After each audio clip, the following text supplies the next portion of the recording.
Estás viendo Política TV.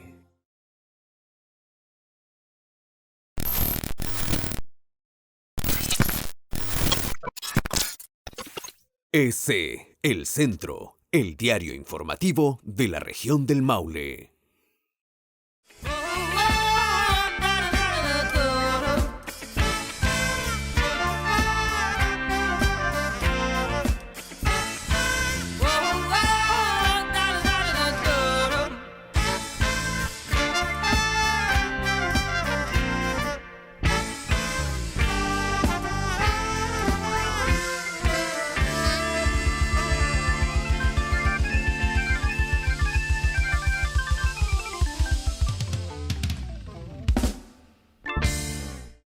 Muy buenas noches, amigas y amigos, muy buenas noches a todos. Hoy, nuevamente aquí en Justicia para Todos, por las pantallas de Política TV tenemos un excelente y tremendo invitado. ¿Qué más importante de hablar de la justicia, de hablar de los procedimientos, de hablar de las garantías? Y qué mejor que hacerlo con un especialista en la materia. Doctor en Derecho Procesal, por supuesto es abogado, ex abogado integrante de la Ilustrísima Corte de Apelaciones de Talca, ex decano de la Facultad de Ciencias Jurídicas y Sociales de la Universidad de Talca, por sobre todo un académico de tomo y lomo, un hombre conocedor de la materia. Estamos con el abogado, doctor en Derecho Procesal de la Universidad Complutense de Madrid, don Diego Palomo Vélez. Bienvenido, Diego, ¿cómo estás? Muy bien, agradecido por la invitación y encantado de participar de este programa. Así que espero que sea un espacio de conversación fructífera y que sirva a los televidentes. Diego, cuando tú eres un hombre que conoce mucho la materia, tienes una vasta experiencia en el ámbito profesional del derecho. Cuando hablamos de los procedimientos, cuando hablamos de la justicia, ¿cuál es la importancia del derecho procesal? Expliquémosle a la gente en forma simple para que entiendan en la casa. Bueno, entramos a un tribunal, ¿qué es un procedimiento? ¿Para qué sirve eso en definitiva? A ver, en términos muy simples, tenemos distintas ramas del derecho en donde, por ejemplo, me voy a referir a una o a dos, el derecho penal, el derecho civil, que son los más conocidos. Pero el derecho penal y el derecho civil regulan situaciones ideales, pero que para ponerlas en práctica, para llevarlas a la realidad, cuando surge el conflicto, cuando surge el delito, cuando surge el incumplimiento del contrato en sede civil, tú tienes que activar el aparataje jurisdiccional a través del mecanismo del proceso. Entonces, el proceso es el mecanismo para llevar a la realidad aquellas hipótesis ideales que se consagran en esos códigos normativos. Y ahí, en ese caso, entonces, existe un conflicto entre algunas personas, claro, y necesitan acceder a la justicia. Exactamente. ¿Verdad? Y al acceder a la justicia, tú mencionas que se activa todo un procedimiento. ¿Por qué es relevante tener un procedimiento para aplicar la justicia? A ver, es relevante porque de algún modo te garantiza la igualdad de armas para las partes, que es un postulado fundamental sobre el cual se construye la idea misma de proceso, porque si cada procedimiento pudiera verificarse sin un orden correlativo, sin unas reglas claras, habría una disparidad de criterio dependiendo del tribunal, dependiendo del juez, dependiendo de las partes, y en donde, en definitiva, importaría el resultado cueste lo que cueste, un poco en la lógica, el fin justifica los medios, claro, pero despreciando el recorrido procesal para llegar a una respuesta efectivamente legítima, porque se ha cumplido con esos postulados mínimos de justicia. Ok, entonces, si la gente, haciendo un poco, volviendo a la historia, ¿por qué llegamos a esta administración de la justicia pacífica? Porque antiguamente hay que recordar que los conflictos que existían se solucionaban a golpes, ¿verdad? El que era más fuerte era el que solucionaba y ganaba. Exactamente, y a propósito de eso, a pesar de que la gente tiene en su subconsciente que la ley del talión es una legislación primitiva, no deja de ser primitiva, sí, pero para su época fue un avance, claro, porque fue el ojo por ojo, diente por diente, ya no era tú me lesionaste o me rompiste un brazo y yo te mato. Claro. Puso un límite. Claro. Y ahí fue avanzando hasta que llegamos entre comillas, la sociedad moderna y los conflictos tienen que resolverse de manera pacífica. Exactamente, porque el Estado de algún modo hizo un pacto con los ciudadanos, en donde le expropió esa autotutela ¿Ya? a cambio de ofrecerle el acceso a la jurisdicción. Perfecto. Y ahí es donde cobra relevancia entonces tener un procedimiento establecido con anterioridad para asegurar la igualdad de armas que mencionas tú. Es decir, que vamos a pelear ahí en un tribunal porque ambas partes, las que están en el conflicto, tienen una distinta visión del conflicto y que un juez, en definitiva, va a tener que tomar las decisiones. Exacto. Y no solamente asegurarle la igualdad de armas, porque eso ya es parte de la base que está dentro del proceso, sino que asegurarle el acceso a la justicia. Fundamental lo que tú mencionas, especialmente con el acceso a la justicia. Nosotros se habla mucho de que somos un país en vías de desarrollo, por el tema de la pandemia y por algunos temas sociopolíticos que hemos vivido en el último tiempo. Algunos datos estadísticos o estudios demuestran que tenemos un retroceso en varias líneas en nuestro país. El acceso a la justicia, ¿por qué resulta ser importante, Diego? Resulta ser importante, entre otras cosas, para evitar situaciones como las que han ido proliferando, en donde tú ves que la gente un poco desconfiada o desanimada por la falta de acción de la jurisdicción, se toma la justicia por sus propias manos. Sí.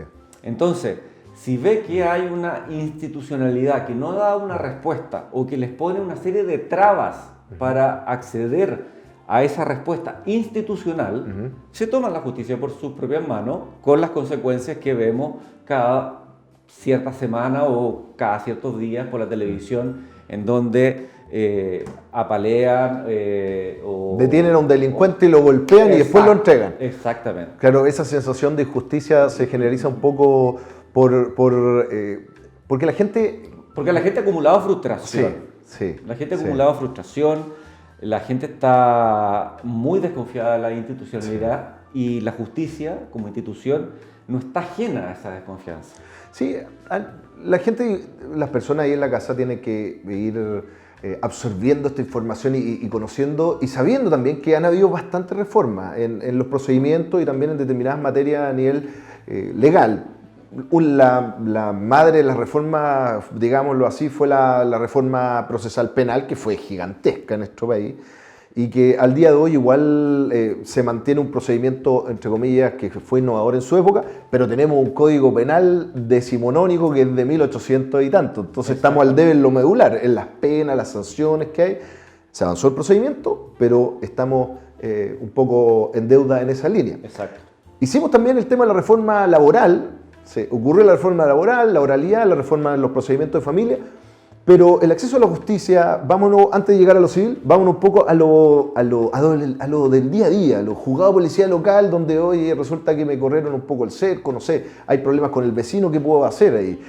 ¿Cuál es tu visión con respecto a eso? Porque en definitiva la justicia tiene que ser oportuna. Si la justicia no es oportuna, no soluciona el problema y vamos a tener violencia entre las partes. La justicia tiene que ser oportuna y tiene que ser cercana.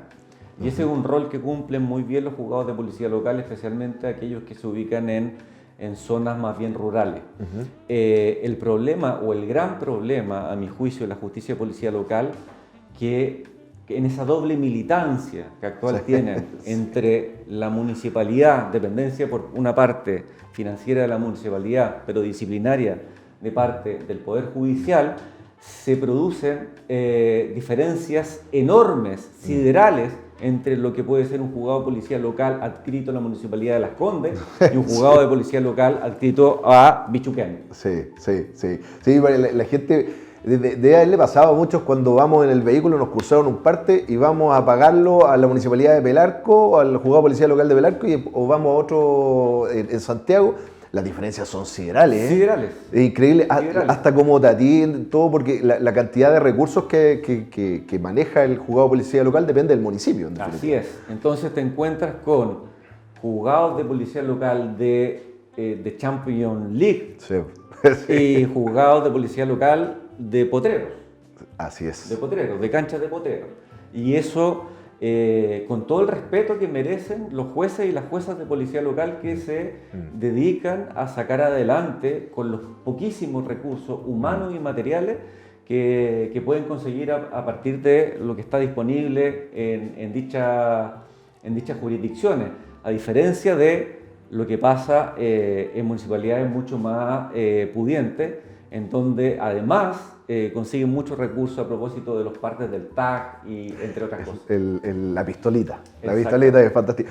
Diego, y dentro de tu análisis, no solamente una visión de realidad, sino también desde un punto de vista de experto en la materia, tú eres doctor en Derecho Procesal, entonces esta visión, ¿cuáles serían las soluciones jurídicas que tú podrías proponer para este caso, que en definitiva le puede permitir a mucha gente acceder a justicia de mejor calidad, que es lo que buscamos, para que haya más paz, en definitiva? O sea, desde el punto de vista de lo que dice relación con la justicia de policía local, que es una justicia que está mucho más distribuida y mucho más amplificada territorialmente que la justicia ordinaria, lo que yo sugeriría y que se consagrara ojalá constitucionalmente es que todos los tribunales especiales, entre ellos los juzgados de policía local, queden adscritos al Poder Judicial, sin estas dobles militancias que hacen una distinción, una discriminación odiosa en perjuicio de aquellos que no tienen la fortuna de estar adscritos a Vitacura, a Las Condes o a Providencia. Sí, estaríamos hablando de una especie de gobierno judicial, donde todos los juzgados en definitiva terminen teniendo un mismo techo. Exactamente, exactamente. Y ahí el rol, porque es importante lo que estamos hablando, y para que aquí la señora, el señor y los jóvenes también lo vayan entendiendo, es porque estamos experimentando varios cambios a nivel legal, y también vamos a experimentar probablemente por la Convención Constituyente, vamos a experimentar varios cambios en lo que es constitucional. Entonces, en ese contexto, la garantía de los derechos resulta ser fundamental, y también el acceso a la justicia para poder, en definitiva, tener una mayor paz social. Qué relevante es poder lograr solucionar un conflicto rápido, esta celeridad es fundamental. Es fundamental, pero la celeridad entendida como uno de los elementos de la justicia, no como el único elemento de la justicia. Porque cuando las reformas apostaron por la oralidad, apostaron por la celeridad, pero también por la mayor calidad de la sentencia judicial. Entonces, si tú te concentras unidimensionalmente o unidireccionalmente solamente en una justicia rápida, una justicia apresurada es una justicia más expuesta a cometer errores. Y la otra cosa que dice relación con lo importante de conseguir una solución rápida es no caer en la trampa del abuso y el exceso o la moda de los mecanismos alternativos de solución de conflictos. Le hace mediación, conciliación, de los cuales se hace uso y muchas veces abuso en sede de familia, en sede laboral y también en sede penal con algunas fórmulas de salidas tempranas. Sí, eso es efectivo, que permite resolver más rápido un conflicto, pero a veces queda la sensación de falta de justicia, porque tenemos que entender que la carga laboral que tienen los tribunales es altísima. Entonces, los tribunales no son sino seres humanos los que administran la justicia. Entonces, con esta carga laboral que tienen y con las metas que también todos los servicios públicos tienen, al final sirve de medida de celeridad para terminar causas, para cumplir con los PMG. Claro, pero ni la conciliación ni la mediación pueden ser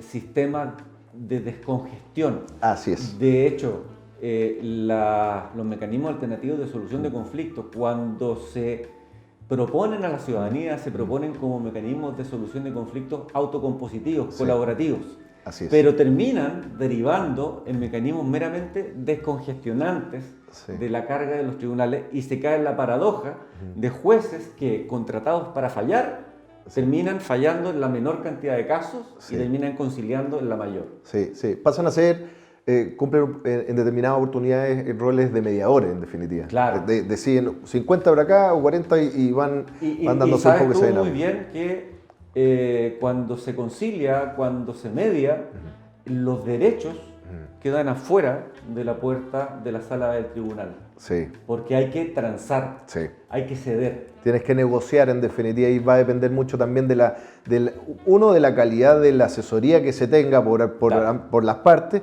Dos, del momento en el cual esté en el tribunal, cosas humanas también. Y en definitiva, una de las partes puede resultar un poco afectada, como bien decías tú, en sus derechos. Eso seguramente es uno de los elementos que sí ha sido advertido por parte del Poder Judicial para ir mejorándolo con mayor dotación probablemente. Sí. Pero tenemos un elemento también que quedó en el tintero y estaba durmiendo con los peces, como diría Luca Brasi, que era la reforma procesal civil. Hace muchos años que estaba esta demanda de todos los sectores para poder trabajar la reforma procesal civil, pero se durmió en el Parlamento y ahora el gobierno la reactivó para darle celeridad. ¿Cuál es el objeto de eso? ¿Por qué una reforma procesal civil es necesaria? A ver, primero, yo te diría la respuesta central de por qué la reforma al Código Procesal Civil o por qué la necesidad de un Código Procesal Civil dice relación con el carácter supletorio y de carácter general que tiene esa normativa. Sí.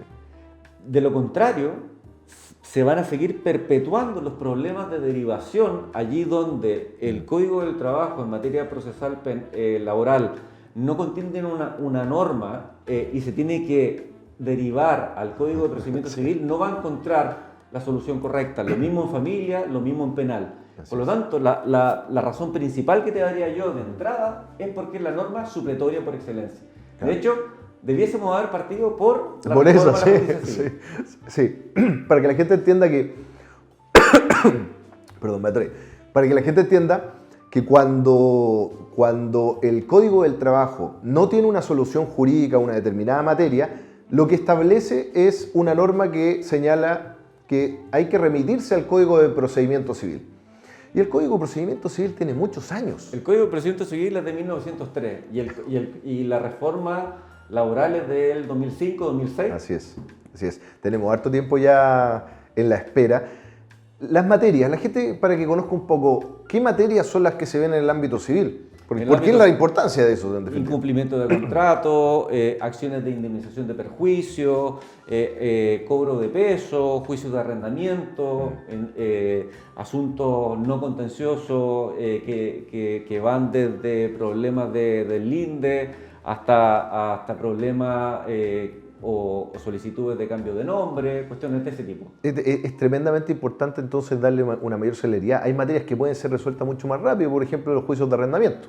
Sin duda, pero también los juicios de lato conocimiento, claro, que hoy día duran 5 años, sí, se va a ganar en terrible. celeridad. Y se va a ganar en celeridad no solamente por la apuesta por la oralidad, en sintonía con lo que ha venido siendo, sino que también por por el cambio tecnológico que ya venimos acumulando y que dice relación con la tramitación digital.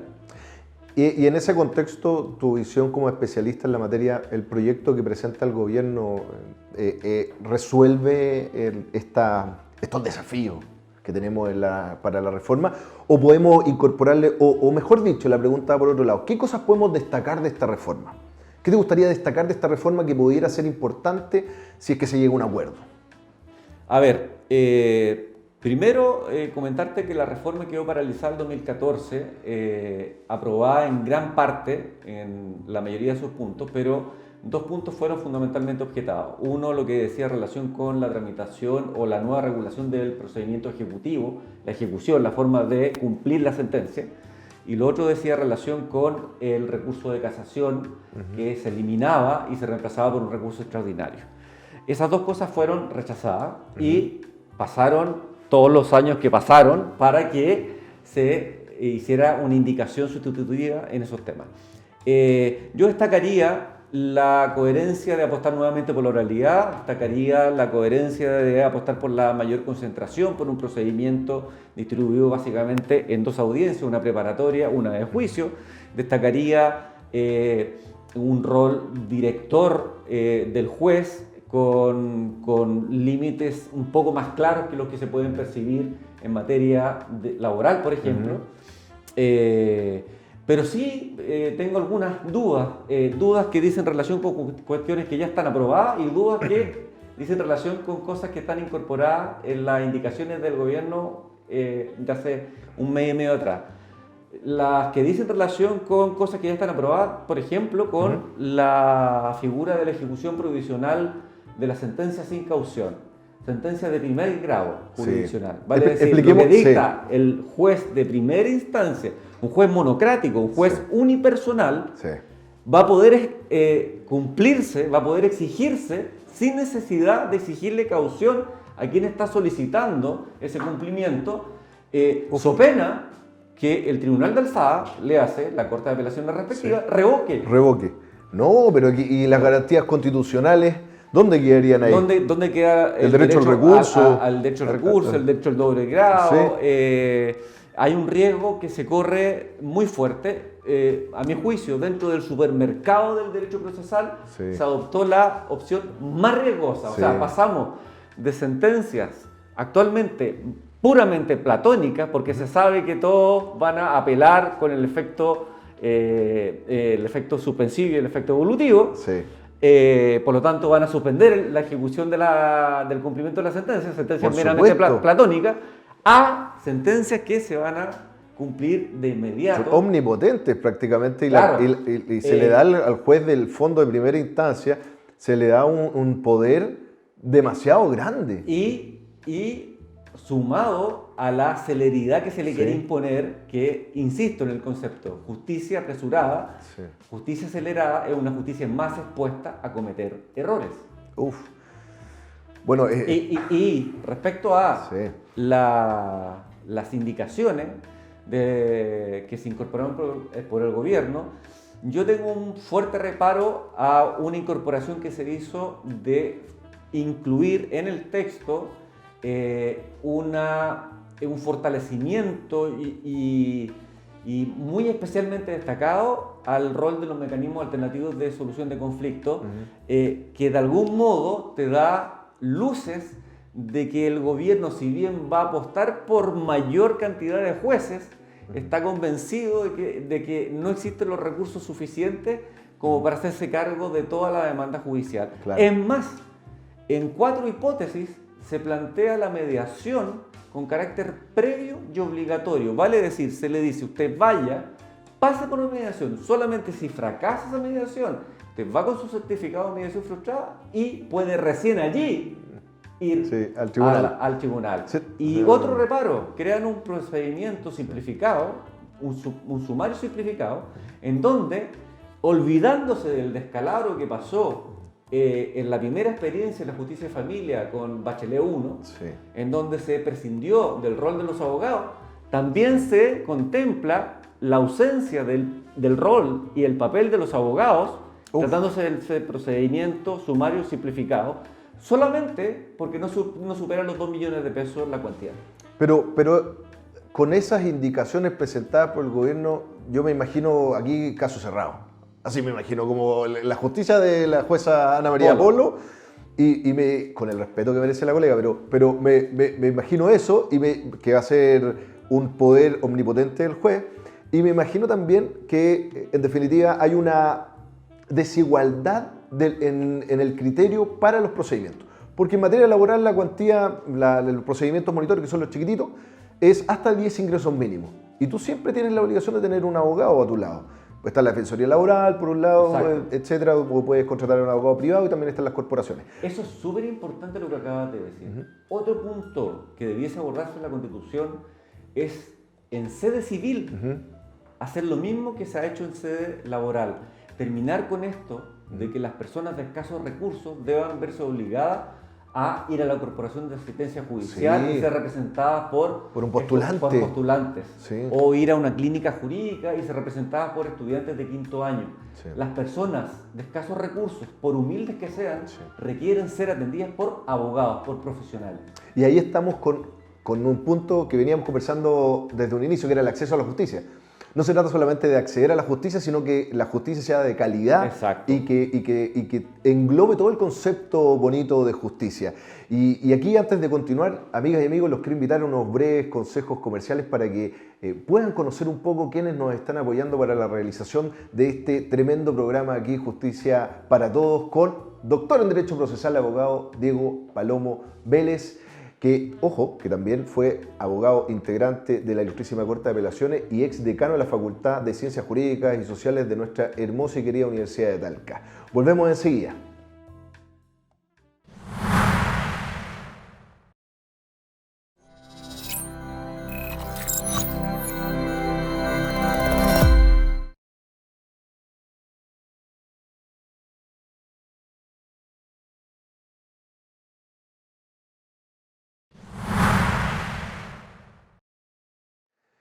Bueno, y continuamos con el programa, está bastante interesante. Estamos abordando los conceptos técnicos de la justicia, también para que usted en la casa vaya entendiendo cómo son los procedimientos.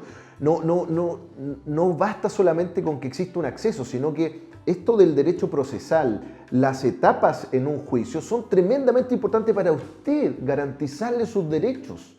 No solamente que pase a una mediación o una conciliación donde alguien resuelva, sino que también tiene que tener una asesoría adecuada para lograr un propósito, que es que sus derechos y también los deberes, evidentemente, se cumplan y se garanticen. Diego, este desafío ahora que tiene la Convención Constituyente ya instalada, de crear una nueva Constitución, a nivel de los procedimientos, ¿qué piensas tú que podría ocurrir? ¿Tú crees que va a haber una mayor alteración en lo que es el fondo del derecho más que en la forma, con la transformación de la Constitución que se pretende? Vamos un poco a las garantías constitucionales, ¿verdad? Se quieren modificar varias garantías constitucionales. No sé si los procedimientos o la idea de los constituyentes van en esa línea. ¿Cuál es tu visión al respecto? A ver, yo diría que los convencionales pueden meter mano en varios puntos. Sí. En lo que dice relación con las garantías constitucionales, yo sugeriría, humildemente, que se hicieran cargo del 19 número 3, inciso sexto, que define lo que para nosotros es el denominado coloquialmente debido proceso. Claro. Pero lo define en términos tan laxos y sin darle un contenido específico que termina siendo peligroso porque depende un poco, muchas veces, de cada juez lo que interpreta para llenarlo de contenido y nos obliga a estar siempre mirando los tratados internacionales. Sí. Y sería mucho más fácil, un poco como lo hace el constituyente o la Constitución española en el artículo 24, cuando regula la tutela judicial efectiva, de hacer un desglose de qué comprende la tutela judicial efectiva. Excelente. Y podríamos hacer lo mismo respecto al debido proceso.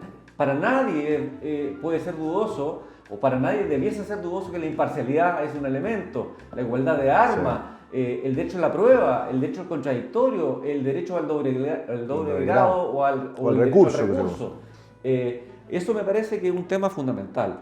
Otra cuestión a la cual yo podría sugerir humildemente que se metiera mano es a lo que dice relación con los procedimientos o a las acciones constitucionales, especialmente a la acción constitucional de protección, no solamente desde la perspectiva de pensar, por ejemplo, si las Cortes deben seguir siendo el tribunal de primera instancia o tal vez bajar a los tribunales de letras para que ellos conozcan en primera instancia, favoreciendo la cercanía y no obligar al ciudadano Curicó a que venga a interponer un recurso de protección a Talca y alegarlo en Talca, o al de Linares, o al de Cauquenes. Claro. Eso por un lado, pero también en lo que dice relación con avanzar, porque tú sabes muy bien que el artículo 20 limita las garantías o los derechos fundamentales que pueden ser tutelados por la vía de la acción constitucional. Y yo creo que estamos ya en un momento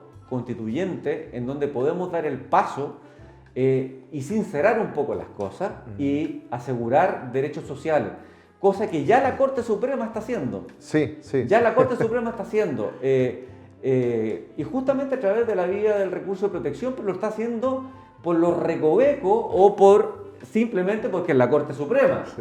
Y recibiendo críticas porque... Como estuviera legislando. Claro, exactamente. Entonces mejor que cuando estamos frente a situaciones, por ejemplo, de una familia que no puede costearse un medicamento millonario y está escrita ya sea al sistema ISAPRE o al sistema público, que pueda accionar por esa vía y no tenga que utilizarse ninguna rendija, ningún recoveco, ninguna fórmula extraña por parte de la Corte Suprema al respecto. Y una cosa que es especialmente valiosa para mí, yo creo que es la gran oportunidad para dar un paso gigantesco en pos o en dirección a fortalecer la democracia y la justicia. Y que dice relación con la incorporación, no digo que para todos los delitos, no digo que para todos los casos, pero la incorporación del juicio por jurados. Sí, es muy interesante lo que tú estás planteando, Diego. Hay muchos países ya que tienen implementados los juicios de jurado y esta es una idea que en Chile probablemente está teniendo más adeptos en la actualidad. En América, más de 20 países, Bien. considerando a los países del Caribe, de la Commonwealth, Estados Unidos, Canadá, Brasil. Mira qué interesante, algo que uno Argentina. Argentina también. Uno normalmente ve los juicios de jurado para que la gente se vaya haciendo la noción en la casa. Usted, los típicos juicios gringos, ¿o no?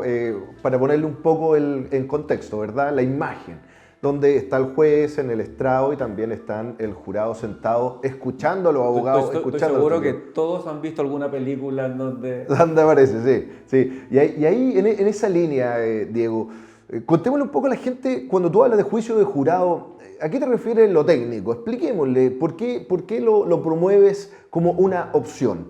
Lo promuevo primero en la línea de un diagnóstico de lo que estamos viviendo. No lo promovería si nuestro sistema judicial gozara de una confianza ciudadana total. No lo promovería si nuestro sistema judicial estuviese funcionando perfectamente, pero basta con remitirnos un par de años atrás o un año atrás a lo que sucedió con la Corte de Rancagua. Sí. O lo que pasa al interior de la Fiscalía, Claro. o lo que pasa con Carabineros.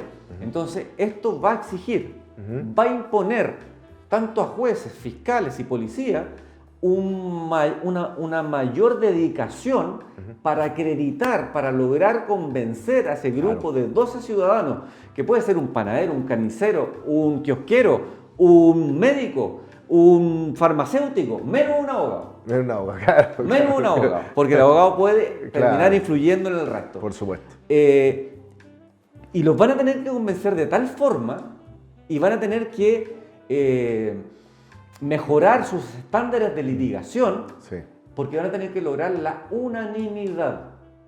claro. Lograr la unanimidad Que de estén esos todos 12 de acuerdo. ciudadanos. Sí. De esos 12 ciudadanos. Ahora, ¿significa eliminar al juez? No. No. El juez va a instruir, va a cumplir una etapa preliminar, dando instrucciones al jurado, y va también a cumplir un rol de dirección en medio Del mismo de procedimiento. de la recepción de la prueba. Y hay una serie de resguardos que están contemplados, están archiprobados en todo el mundo para asegurar una cuestión que el jurado garantiza de mucho mejor forma que la justicia ordinaria y que dice relación con la garantía de la independencia y la imparcialidad. Hay una serie de mecanismos que permiten seleccionar. Por ejemplo, en Argentina van 48 personas a una selección preliminar, de las cuales quedan 12 y algunos suplentes. Se va filtrando y se filtra. va. Y hay recusaciones con causa y sin causa. Claro. Con Se causa, sin va armando causa. el jurado. Exactamente. Entonces, la garantía de la independencia, la garantía de la imparcialidad está mucho más asegurada, mucho más custodiada, mucho más tutelada con la institución del jurado, que es mucho más democrática, mucho más participativa y además es casi una escuela cívica para que el ciudadano se dé cuenta de lo complejo que es jugar. Sí, no deja de ser interesante la propuesta de un juicio jurado.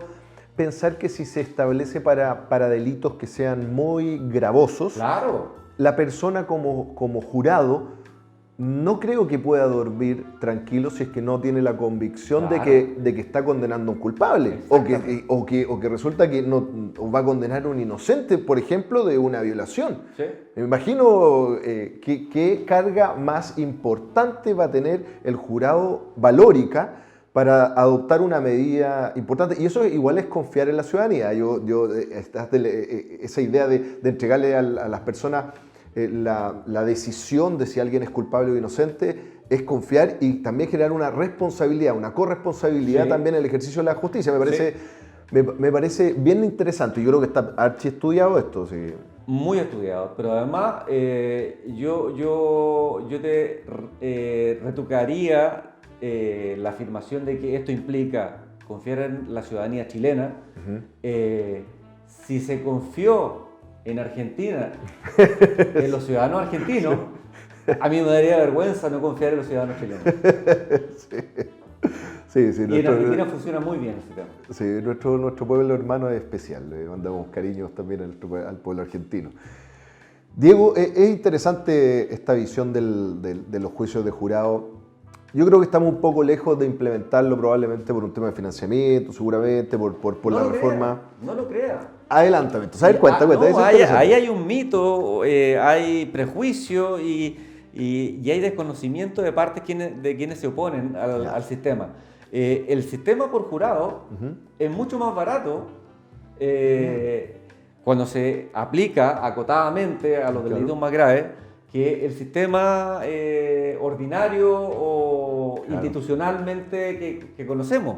De hecho, si te fijas en los procesos penales actuales, el filtro de la prueba es bajísimo. En los juicios por jurado entra solamente lo que es pertinente y útil para el caso y lo que no va a confundir al jurado. Y entonces esa fase es clave para que el tiempo que va a durar el juicio sea menor. Y el costo es un costo que está probadamente inferior a la justicia ordinaria. Qué interesante este punto de los juicios de jurado. Puede darle una sensación ciudadana de mayor justicia también en la aplicación del derecho, de las sanciones en definitiva.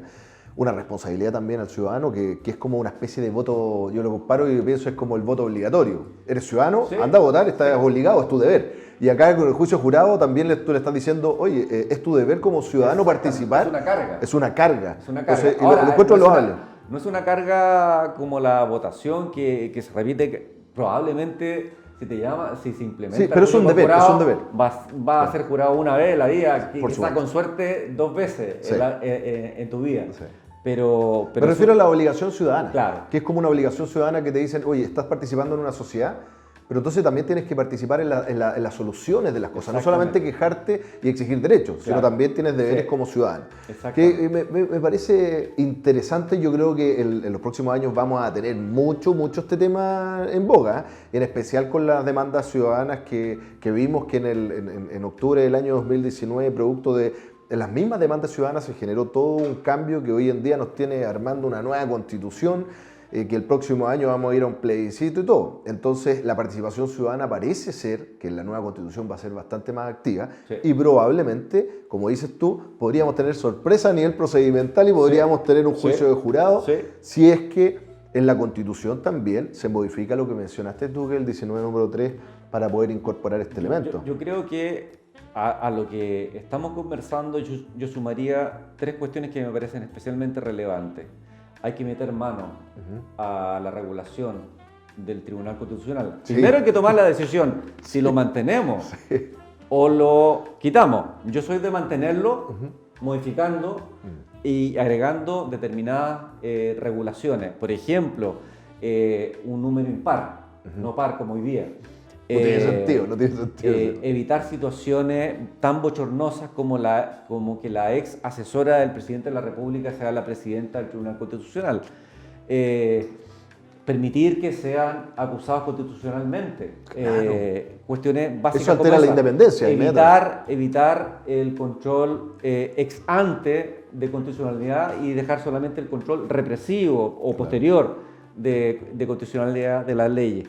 También me parece súper importante meterle mano al Ministerio Público en lo que dice relación con la rendición de cuentas, en lo que dice relación con el nombramiento del fiscal nacional, en lo que dice relación con el nombramiento de los fiscales regionales o los fiscales locales, que está todo muy endogámico aún.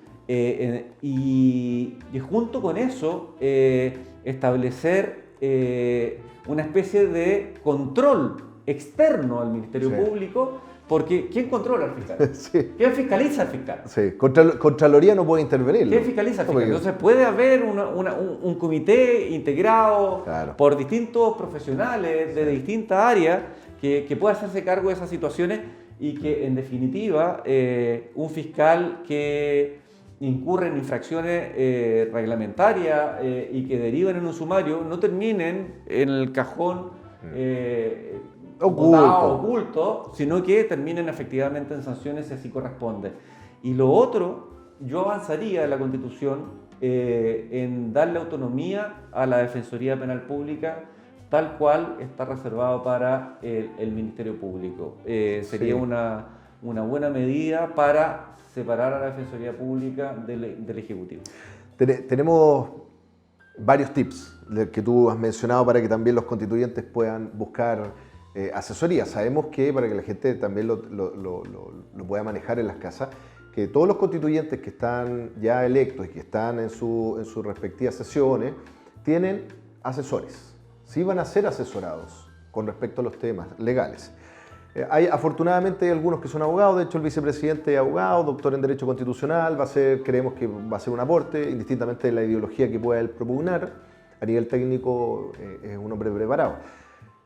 Necesitamos que también se vayan incorporando estos elementos que tú mencionas. Quizás sería interesante que se buscara una mayor participación de las mismas universidades, estudios académicos, poder aportar al debate al interior de la convención. Porque se habla mucho de la participación ciudadana, pero estamos hablando de la Constitución, por favor. O sea, la Constitución tiene que ser construida de una manera técnica. A ver, yo aquí recojo una frase que mi maestro, la Complutense, Andrés de la Oliva, me dijo en una de las primeras conversaciones: cuando el legislador ofrece algo a la ciudadanía, tiene que tener claro una cosa: la seriedad de la labor que está realizando, y en este caso lo aplico para el constituyente, porque no se puede experimentar con seres humanos vivos, y se tiene que hacer las cosas para que tengan vocación de permanencia, en este caso a 30, 40, 50 años, y no para que la estemos reformando a los 5 años porque algo falló. Sí, eso es fundamental, que sepamos que una constitución que le va a dar estabilidad no solamente en lo jurídico a un país como nosotros, sino también en lo económico, en lo social, en lo político, tiene que ser una constitución que tenga unas reglas difíciles de modificar también, porque si no tiene ningún sentido. Es parte del ABC de una constitución. O sea, una constitución se diferencia de una legislación ordinaria justamente porque no se puede estar modificando cada rato. Cada rato. Entonces, por eso es tan relevante la labor que va a cumplir la constituyente desde el momento en que esto es un trabajo que tiene un horizonte larguísimo. Sí. Larguísimo. Ojalá que se lo tomen en serio, ojalá que exista la capacidad de diálogo, ojalá que se hagan asesorar en aquello que no sepan, y ojalá que tengan la voluntad de ofrecer a Chile el mejor producto posible, el mejor producto posible, de acuerdo a la historia de este país. O sea, yo soy un convencido que hay determinadas cuestiones que no se van a modificar, porque están bien. Y modificar que seamos una democracia o que tengamos un Estado republicano, claro, sería una reverenda estupidez. No me imagino que se vaya a consagrar que Chile va a ser, a partir del término este, una monarquía. Claro, no vaya a pasar. Bueno, hay que tener esperanza en la humanidad y también en los constituyentes. Diego, antes de finalizar el programa, primero agradecerte tu tiempo, agradecer también esta tremenda oportunidad de poder conversar con alguien especialista en una materia tan relevante hoy en día como es el derecho procesal, cómo se va a impartir justicia en definitiva, conocer un poco esta visión desde la academia y desde la práctica también, en la toma de decisiones del derecho. Y así también unos breves consejos que tú has podido dar, esperemos que los constituyentes también lo tomen con la mejor humildad posible. Y así, bueno, dejarte las puertas abiertas y pedirte, por favor, si tú tienes algún mensaje que le quieras dar a tus alumnos, alumnas, a la gente en general, y hacemos el cierre. Esta es tu cámara, Diego. Bueno, yo lo que diría a modo de cierre, lo primero es agradecer tu invitación, Nicolás. Ha sido una conversación muy entretenida que se nos pasó volando. Y le diría a la ciudadanía que tenga confianza, que tenga tranquilidad, que no obstante la instalación de la convención no ha sido todo lo tranquila que hubiésemos querido, Probablemente esto dentro de 2 semanas ya va a estar funcionando en los términos que todos queremos y hay que apoyar este proceso que es histórico, que es inédito en el país, en donde por primera vez los ciudadanos nos vamos a dar nuestra propia constitución. Así que yo tengo una lectura optimista que ojalá logremos estar a la altura del desafío, del tremendo desafío que tenemos por delante. Muchas gracias, Diego, por tu tiempo. Las puertas abiertas de aquí de Justicia para Todos y del canal están para tu labor, para lo que tú quieras transmitir también. Sabemos que eres un tremendo profesional y eso se agradece, y en especial en estos tiempos de pandemia que estamos con un acceso a la información medio dificultoso. Amigas y amigos, despedimos entonces este programa. Un poco trabajado con el trabalengua porque en realidad estamos hablando de cosas bastante técnicas, pero con la diosa de la justicia y también con el pensador y con un experto en derecho procesal, doctor en la materia, obviamente de la Universidad Complutense de Madrid, abogado, ex decano de la Facultad de Ciencias Jurídicas y Sociales de la Universidad de Talca y, por qué no decirlo también, ex abogado integrante de la Ilustrísima Corte de Apelaciones de Talca. Despedimos este programa junto a Diego Palomo, aquí por las pantallas de Política TV. Nos vemos en un próximo capítulo, amigas y amigos. Síganos en las redes sociales, ya saben, Instagram, Facebook, YouTube, Twitter. Estamos al servicio de ustedes para aportar con un granito de arena un poco de amor, un poco de conocimiento y también entretenimiento. Chao, chao. Nos vemos. Este espacio es presentado por Estudios Legales, especialistas en Derecho Laboral y Derecho Regulatorio de los Recursos Naturales. Visítanos en www.estudiolegales.cl o escríbenos a contacto@estudiolegales.cl. Inmobiliaria Los Bellotos. Construye tu biorefugio. Contáctanos al +569 56 46 90 76.